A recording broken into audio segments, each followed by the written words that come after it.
Hello વિદ્યાર્થી મિત્રો, કેમ છો બધા? મજામાં ને? મારી યુટ્યુબ ચેનલમાં આપ સૌનું સ્વાગત છે. તો આજે આપણે જોઈશું 12th science chapter 8 aldehyde ketone and carboxylic acid સંયોજનો. તો જો આજનો આપણો ટોપિક છે આલ્ડીહાઇડ અને કીટોન સંયોજનોના આલ્ફા હાઇડ્રોજન પરમાણુઓની એસિડિકતા જોવાની છે. તો જો આ કાર્બોનિલ કાર્બનનો સમૂહ છે, એની બાજુમાં બીજો કાર્બન છે, બરાબર. હવે જે કાર્બોનિલ કાર્બનનો કાર્બન છે ને, એની બાજુવાળો જે કાર્બન હોય એને શું કહેવાનું? Alpha carbon. આને કહેવાય આલ્ફા કાર્બન. હવે આની જોડે જે હાઇડ્રોજન જોડાયેલું એને શું કહેવાય? Alpha hydrogen. હવે તમે તમારા ઘરમાં રહો છો, બરાબર. હવે તમારા પપ્પા છે, બરાબર. આ તમારા પપ્પા છે. હવે તમારી પાછળ તમારા પપ્પાનું જ નામ આવે ને, બરાબર. પછી છોકરીઓ જ્યારે સામેના ઘેર જાય ત્યારે પપ્પાની જગ્યાએ કોનું નામ થઈ જાય? જેની ઘેર રહેતી હોય એના હસબન્ડનું. તો અહીંયા ગાડી જેની જોડે રહેતી હોય એના જેવું વર્તન કરે. તો હવે આનું નામ આપણે આલ્ફા આપ્યું હતું, તેની જોડે છે એને બી શું કહેવાય? આલ્ફા. હવે બે જણ બેઠા છે, એમ એક મસ્તીખોર જ છે, પણ બીજાને બી શું કે મસ્તીખોર જ ગણે, કારણ કે મસ્તીખોરની બાજુમાં બેઠું છે. એવી જ રીતના આલ્ફા કાર્બન છે તેની જોડે જે હાઇડ્રોજન છે એને શું કહેવાય? Alpha hydrogen. હવે આમાંથી શું દૂર થશે ખબર? OH સમૂહ દૂર થશે. તો કહીનો દેખો OH સમૂહ દૂર થાય, બરાબર. આવી રીતના અહીંયાથી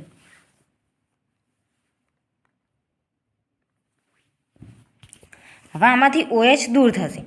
OH દૂર થશે એટલે કે જો આ હાઇડ્રોજન અહીંથી દૂર થઈ ગયો એટલે આની જે વિદ્યુત ઋણતા કરીને એ વધારે છે, એટલે આની પર શું લાગી ગયું? Minus charge. કારણ કે ઇલેક્ટ્રોન બધાને કોને ખેંચી લીધા? આને. આમાંથી OH દૂર થઈ ગયો અને આમાંથી બધા H ખેંચી લીધા એટલે માઇનસ ચાર્જ. ફરીને ફરી જો આનો ડબલ બોન્ડ હવે અહીં જશે, નાનો માઇનસ અહીંયા આવશે, ઋણ. તો જો આવ્યો. ફરીને ફરી કર્યું હોય તો પાછું ડબલ બોન્ડ અહીં આવે, પાછું માઇનસ અહીં આવે, બરાબર. H પ્લસ અને OH માઇનસ એસિડ અને બેઝની હાજરીમાં થાય છે, તેથી OH દૂર થશે અને આવી રીતના બનશે. આને કહેવાય એસિડ, આને કહેવાય સંયુગ્મિત બેઝ. હવે જો હવે આલ્ડોલ સંગનન શું કહેવાય? આલ્ડોલ સંગનન. તો જુઓ હવે આલ્ડોલ સંગનન એની અંદર CH3CHO બરાબર plus CH3C double bond H બરાબર. હવે પહેલું તો એમનું એમ, બીજું છે, બરાબર. હવે બે કાર્બન એટલે શું કહેવાય? ઇથેનાલ્ડીહાઇડ, બરાબર. અથવા તો હા ઇથેનાલ્ડીહાઇડ કહેવાય, બરાબર. હવે જુઓ આ કાર્બોનિલ કાર્બન છે, એની બાજુવાળાને આપણે શું કીધું? આલ્ફા, બરાબર. Alpha carbon. અને એની જોડે જે હાઇડ્રોજન જોડાયેલાનું શું કહેવાય? Alpha hydrogen. હવે એની મંદ NaOH સાથે પ્રક્રિયા કરવામાં આવે. જો મંદ NaOH સાથે પ્રક્રિયા કરવામાં આવે તો શું થશે ખબર?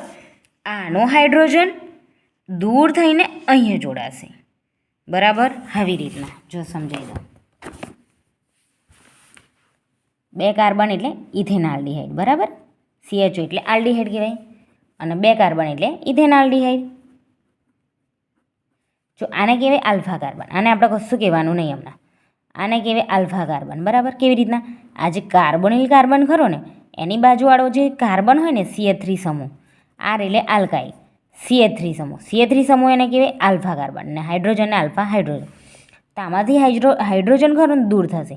હવે એક હાઇડ્રોજન દૂર થાય ત્રણમાંથી તો કેટલા રહે? CH2 રહે.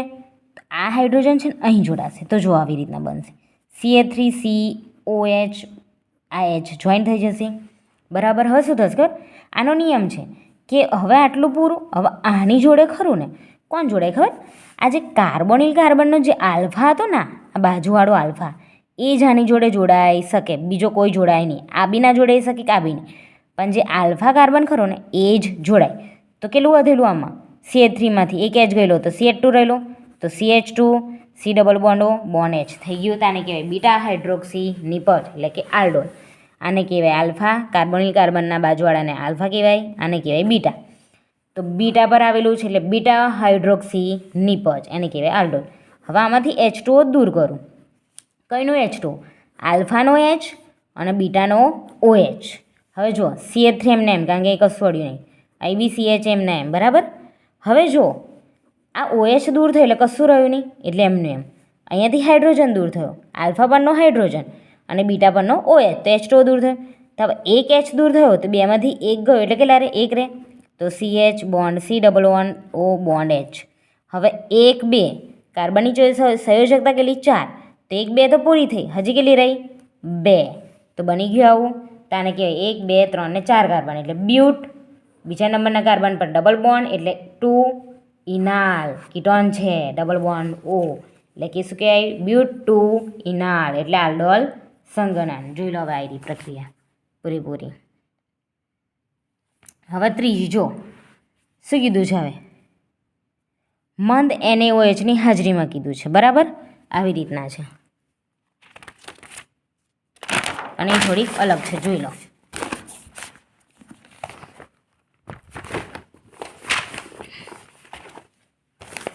જો આવી CH3 C double bond O bond CH3 propanone કહેવાય ને, શું કહેવાય? પ્રોપેનોન 3 કાર્બન એટલે plus CH3 C double bond O bond CH3, બરાબર. હવે જો આ બે નિપજ છે આની. હવે કાર્બોનિલ કાર્બનના બાજુવાળાને શું કહેવાય? આલ્ફા. આને નામ આપ્યું મેં આલ્ફા, બરાબર. આને નહીં કહેવાનું, ખાલી એકને જ આલ્ફા આપવાનું. આને આપો તોય આને આપે તોય, બરાબર. આલ્ફા આપ્યું. હવે આમાંથી મંદ NaOH વડે પ્રક્રિયા કરવાની, બરાબર. મંદ NaOH. તો આનો આલ્ફા હાઇડ્રોજન ખરો ને એ કઈ જોડાશે? આના જોડે. તો 3માંથી 2 ગયેલા, એક જ રહ્યા. તો દેખો CH3 COH. હવે આ CH3 હવે આની જોડે તો જોઈન્ટ ના થાય કારણ કે કાર્બન કાર્બન છે. અને હવે આની જ જોડે આ જે OH સમૂહ કરો એની જ જોડે આના આલ્ફા હાઇડ્રોજનને જોઈન્ટ કરવાનું. પણ જો વચ્ચે તો આ CH3 છે, હવે એ તો જોઈન્ટ થાય જ ના. વચ્ચે તો આવો નળ જ છે, તો આને કંઈક તો જોવું પડે. તો આ બાજુય ના જવાય, આ બાજુય ના જાય કારણ કે આ બાજુ તો OH છે. આ બાજુય ના જાય તો ખાલી જગ્યા કઈ રહી? ઉપર રહી. તો આ CH3ને ઉપર લખી દો, આમ લખી દીધો. આવી ગયા બધું એમને એમ. હવે મારે આને કંઈ જોઈન્ટ કરી દેવાનું? આના બાજુમાં. એક હાઇડ્રોજન આપીએ તો કેટલા રહ્યા? 4માંથી એક જ રહ્યો એટલે CH2 2 રહ્યા. C double bond O bond CH3. હવે આનું શું કરીશ? પહેલાંની જેમ બોન્ડ H2O દૂર કરીશ, પણ કેવા? આલ્ફા આ બીટા. તો આના પરનો હાઇડ્રોજન, આના પરનો OH, તો એ H2O દૂર થયા. તો દેખો CH3 C CH3 CH 2માંથી ગયો એટલે એક રહ્યો. C double bond O bond CH3. હવે જો 4 સંયોજકતામાંથી 1 2 3 આવી ગઈ, 1 2 આવી ગઈ અને 3. તો કેટલા આવશે? ડબલ બોન્ડ થઈ ગયું. તને શું કહે? 4 મિથાઇલ. એવી રીતના જો 4 મિથાઇલ, બરાબર. 4 મિથાઇલ પેન્ટ 2 2 4 અને 5 કાર્બન છે, બરાબર. તો 1 2 3 અને 4. 4 મિથાઇલ 5 કાર્બન એટલે પેન્ટ 1 2 ને 3. આ 1 2 3 4 ને 5. તો 4 methyl pant 5 carbon 3 in 2 on, બરાબર. તો જોઈ લો આખી પ્રક્રિયા આવી રહી, બરાબર. આમાં છે આલ્ફા, આને કહેવાય આલ્ફા હાઇડ્રોજન, આલ્ફા કાર્બન. એમાંથી H દૂર થઈને આ O જોડે જોડાય તો H, એના બીટા હાઇડ્રોક્સ નિપજ મળી. આમાંથી H, આમાંથી OH દૂર થયો એટલે કે H2O દૂર થયો, બ્યુટ 2 ઇનાલ મળ્યું. આમાંથી આલ્ફા હાઇડ્રોજનનો H આની જોડે જોડાયો તો આવું મળ્યું. એમાંથી આનો આલ્ફાનો H, આલ્ફા છે, આ બીટા છે, બરાબર. તો આલ્ફાનો આ બીટા છે, બરાબર. તો આલ્ફાનો હાઇડ્રોજન, આનો OH, બીટાનો OH દૂર થયો H2O મળી. આનો H અને આનો OH, તો H2O મળીને દૂર થયો અને આવી રીતના મળ્યું. તો 4 મિથાઇલ 1 2 3 4 આવી રીતના 1 2 3 4 અને 5. તો 4 મિથાઇલ 5 કાર્બન પેન્ટ, ત્રીજા નંબર કાર્બન ઇન અને 2 ઓન. ઓકે વિદ્યાર્થી મિત્રો, જોઈ લો આજનું.